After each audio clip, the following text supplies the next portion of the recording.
So the date is the 5th of April 2024. These are the following statistics from Gaza. We have 28 children who have died of malnutrition and dehydration, 33,091 Palestinians who have been killed by Israeli forces. We have 75,750 wounded Palestinians, 14,000 of them of the total casualties were children. So I repeat, 14,000. And keep in mind, these are conservative estimates. We have also 136 journalists who've been killed, 1.7 million Palestinians displaced. Most of them are in Rafah, which the Israelis are about to invade. It's on the border with Egypt. We have 173 UN staff members who've been killed. In the West Bank, 456 Palestinians have been killed since October 7th by both Israeli forces and settlers.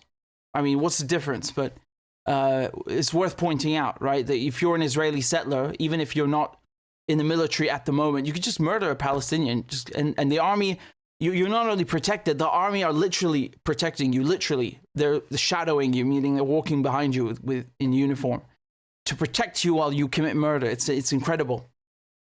In the West Bank, 8,030 people have been arrested. So keep in mind that when Hamas did the hostage exchange, I mean, this whole operation on October 7th was about getting hostages so that you have bargaining chips to liberate Palestinians with. And the sad irony, and it's not that Hamas, it kind of just shows you how brutal the Israelis are and vindictive, because they've arrested, as I said, 8,000 Palestinians in the West Bank since October 7th. So the number of people incarcerated, it's gone up. It's almost doubled, right? And this is, of course, whether we count the total, whether we count, people in administrative detention was about 1,000. But again, that's a conservative estimate.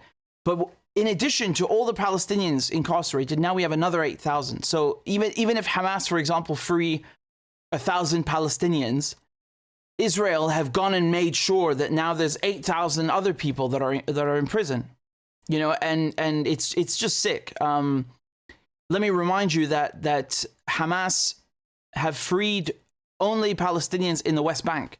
So they don't have any control or power or administrative functions in the West Bank.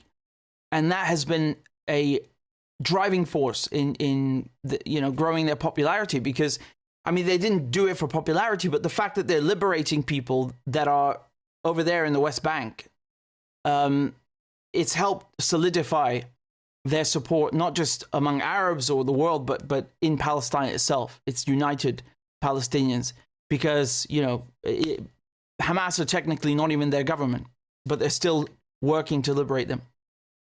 Now, here's another statistic that is unbelievable, quite literally. You have 200, this is according to the Israelis, 256 Israeli soldiers killed in Gaza since October 7th. I mean, I'm not buying that. I'm sorry, I'm not buying that whatsoever. 256 is a joke. That's absolutely ridiculous.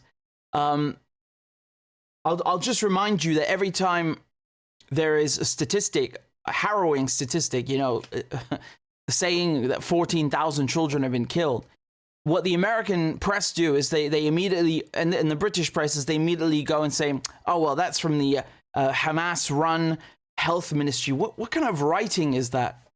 What a mouthful. Who wants to read a sentence like that? Do you write, for example, the Democrat-run FDA, Federal Food and Drug Administration. Forgive me if I've messed my acronym up, but you understand the point. It's so stupid. You don't say the Tory-run National Health Service. Who the hell speaks like that? What a ridiculous way to speak. The only reason they do this is they kind of want to poison your mind, because they keep telling you Hamas are bad. Hamas are bad. So when they tell you Hamas-run health ministry, you immediately doubt the figures, even though they're true. Anyway, I just wanted to give you that update on what's happening, and then, of course, we'll continue now with in more detail.